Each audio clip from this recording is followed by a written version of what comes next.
드디어 이제 모세와 아론이 바로 앞에 섰습니다. 참 여기까지 서기까지 과정이 많이 있었죠.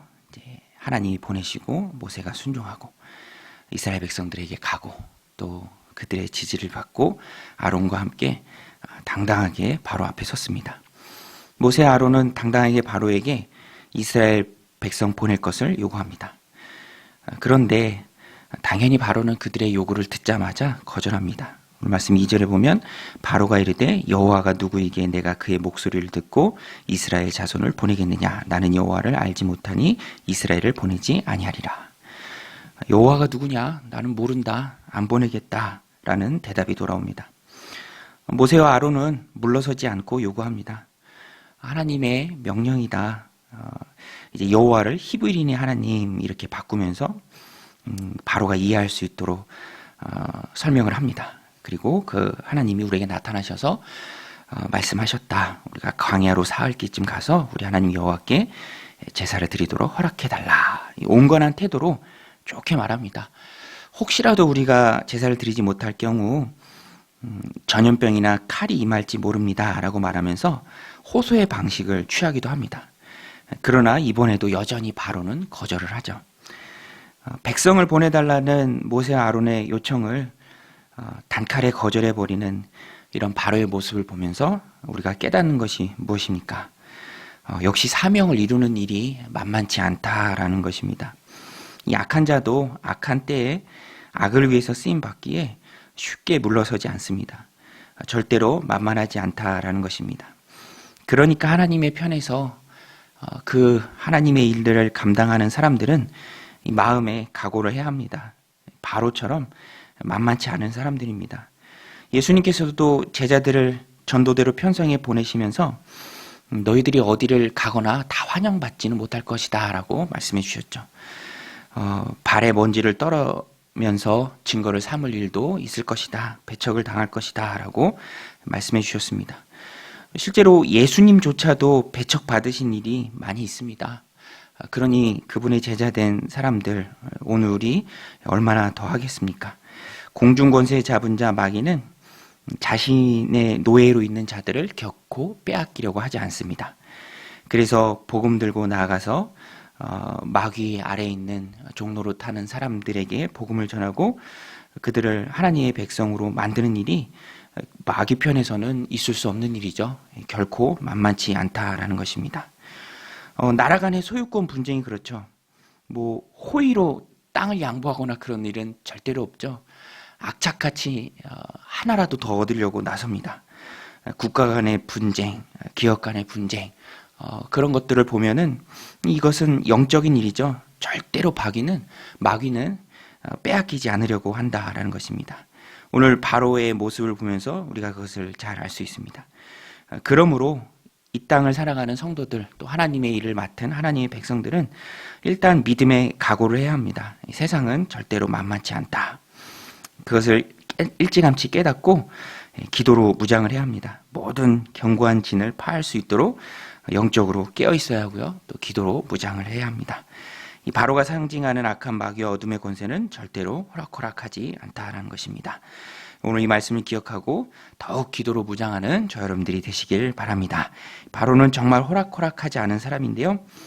이스라엘 백성들을 보내는 것을 허락하지 않을 뿐더러 제사 드린다라는 그 이유에 발끈합니다. 그래서 바로는 이스라엘 백성들에게 노역을 가중하는 벌을 내립니다. 벽돌을 만드는데 꼭 필요한 재료가 집인데 그것은 주지 않아요. 그러면서도 집은 스스로 죽게 하면서도 벽돌의 수요는 그대로 만들라라고 벌을 주죠. 그러니까 이스라엘 백성들 처지에서는 일이 굉장히 늘어난 것입니다. 바로의 의도는 분명하죠. 너희들이 한가하니까 게으르다 한가하니까 예배나 드린다는 소리 하는 거다. 다시는 그런 쓸데없는 소리 못하도록 내가 너희들의 일을 노역을 무겁게 하겠다. 이게 한 가지 의도고요. 또 한 가지 의도는 내부의 분열을 조장하는 것입니다. 너희들이 하는 일이 힘들어지면 모세와 아론을 향해서 손가락질하고 그들을 향해서 분노할 것이다. 마귀는 다 알고 있는 것이죠. 바로는 그것을 다 알고 있습니다. 공동체 안에 이기심을 건드리는 것이죠. 그래서 정말 중요한 하나님 백성으로서의 새로운 삶, 하나님 예배하는 그 일을 못하게 하는 것입니다. 오늘 우리도 이 땅을 살아가면서 알고 있어야 합니다. 갑자기 분주해지고 정신없어지고 그러면서 마음에 이기심을 충동질하는 일, 이것은 다 배후가 마귀입니다. 이스라엘 백성들 과중한 노역에 힘들어 이스라엘 기록원들이 바로를 찾아가서 하소연합니다. 그러니까 바로는 교활하게 말하죠. 너희가 게으르다. 그리고 그 책임을 그들 스스로에게 전가하고요. 노동의 양은 조금 더 줄여주지 않습니다. 결국 바로가 의도하는 것은 거봐라, 너희들 지도자라고 하는 모세와 아론, 그들에게 모든 화살을 돌리는 것이죠. 17절 18절에 보면 바로가 이르되 너희가 게으르다 게으르다. 그러므로 너희가 이르기를 우리가 가서 여호와께 제사를 드리자 하는도다. 이제 가서 일하라. 집은 너희에게 주지 않을지라도 벽돌은 너희가 수량대로 바칠지니라. 악한 자에게 교활함이 있고요. 또 그 교활한 자에게 힘과 권력도 있습니다. 그러니까 이 이스라엘 백성들을 그런 전략적으로 함정에 빠지게 하는 것입니다. 또 이스라엘 백성들은 이런 악한 바로의 계략에 말려듭니다. 거기에 놀아나죠. 전에는 모세와 아론이 보여준 이적을 통해서 그들을 믿고 또 머리 숙여서 하나님께 경배하던 자들이 언제 그랬냐는 듯이 이제는 모세와 아론을 향해서 저주의 말을 합니다. 놀아나고 있는 것이죠. 하나님을 빙자해서 말하기까지 합니다. 20절 21절에 보면 그들이 바로를 떠나 나올 때 모세와 아론이 길에 서 있는 것을 보고 그들에게 이르되 너희가 우리를 바로의 눈과 그의 신하의 눈에 미운 것이 되게 하고 그들의 손에 칼을 주어 우리를 죽이게 하는도다. 여호와는 너희를 살피시고 판단하기를 원하노라. 바로의 교활함, 거기에 말려드는 이 노예 근성에 쩌든 이스라엘 백성들, 그들의 모습을 보면서 우리가 얻는 교훈이 있습니다. 깨닫는 것이 있죠. 사람들은 근본적으로 이기적이다라는 것입니다. 어려울 때는 그렇지 않지만 그들이 이제 자기들에게 돌아오는 것이 선한 것이 없고 또 자기들의 피해가 되면은 거기서는 이제 완전히 돌아서는 것이죠. 민족의 명운을 건 정말로 중차대한 시기이죠. 모세를 중심으로 똘똘 뭉쳐도 모자란 판에 내부로부터 분열한다라는 것입니다. 손가락질을 하고 책임을 전가하고 너희 때문에 이렇게 되었다라고 말하는 것이죠. 애굽으로 나가는 한 과정의 일부로 받아들이지 않고 모세의 탓을 합니다. 그런데 옳지 않죠. 그러면 뭐 평생 애굽에서 종로로 타기를 원하는 것입니까? 거기서 평생 벽돌이나 만들고 있으려고 했습니까? 그것이 아니죠. 어느 과정에 이제 툴툴 털고 나가기를 결단해야 한다라는 것입니다. 그럼에도 불구하고 이스라엘 백성들은 그것을 모르고 있는 것이죠. 그러니까 모세가 애굽에서 구원하려고 하는 이스라엘 백성들은 결코 아주 선하고 착하고 구원받을 만한 모든 이유가 있는 그런 하나님 백성의 모습을 갖춘 사람들은 아닙니다. 누가 적인지 아직 모르는 무지한 백성들이죠. 그래서 지도자인 모세는 인내해야 한다라는 것입니다. 하나님을 보고 일해야 하는 것이죠. 모세는 온유한 사람입니다. 이런 백성들의 어리석음과 무지함도 다 참아내는 사람의 모습이 있었기 때문에 하나님이 그를 이스라엘의 지도자로 세워준 것이죠. 이제부터 모세는 계속해서 참아야 할 일이 많이 있습니다. 이렇게 목이 곧은 백성들 데리고 약속의 땅 가나안까지 가야 하는 것입니다. 그렇기 때문에 그 여정이 절대로 순탄치 않다라는 것이죠. 그 과정 가운데 얼마나 사람들이 모세를 향해서 가혹한 말을 쏟아놓습니까? 나중에는 다시 막 애굽으로 돌아가자라고도 하죠. 모세는 참고 인내하면서 그 사명을 완수합니다. 백성들이 이끌고 나아가죠. 어떻게 그 일이 가능할 수 있었을까? 하나님만 바라보고 나아갔다라는 것입니다. 오늘 우리도 하나님의 일들을 감당할 때 공동체 안에서 하나님 편에 서서 하나님의 복음을 전할 때 우리가 바라봐야 할 것은 사람이 아니라 하나님 한 분이라는 것입니다.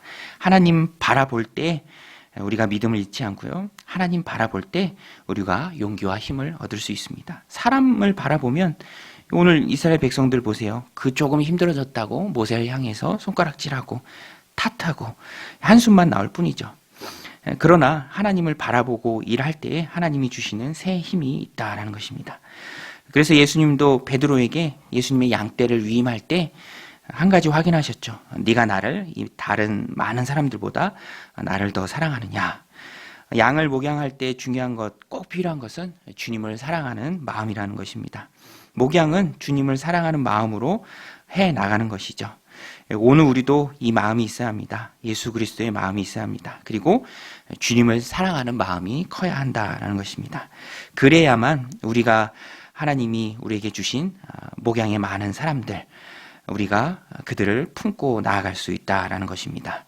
오늘도 주님을 사랑함으로 내가 만나는 모든 사람들, 인자한 말과 행실로 품고 나아가는 그런 은혜가 여러분들 가운데 넘치시길 바랍니다. 고린도후서 2장 15절 말씀처럼 우리는 구원받는 자들에게나 망하는 자들에게나 하나님 앞에서 그리스도의 향김을 기억하고 그 은혜로 하나님 내게 허락하신 많은 사람들, 내가 복음 전해야 될 많은 사람들, 나에게 붙여주신 많은 사람들, 그들을 품고 나가는 믿음의 신실한 종들이 다 되시기를 주님의 이름으로 간절히 축원드립니다. 우리 같이 말씀 붙들고 기도할 때 하나님 오늘도 큰 은혜 우리에게 부어주옵소서. 하나님 모세가 하나님 바라보고 인내하며 이스라엘 백성들을 품고 그 사명을 완수했던 것처럼 하나님 오늘 우리도 하나님 주신 사명으로 세상에 여러 모양의 많은 사람들 다 품고 나아가길 원합니다. 내게 맡겨주신 많은 영혼들 주님의 마음으로 품고 그들을 이끌고 나아갈 수 있는 그런 모세와 같은 능력의 종들로 오늘 은혜를 붙들어 주옵소서. 오늘도 주님 전에 들고 나온 기도의 제목 아랠 때 주님께서 응답하여 주시옵소서. 우리 함께 기도하며 나아가겠습니다.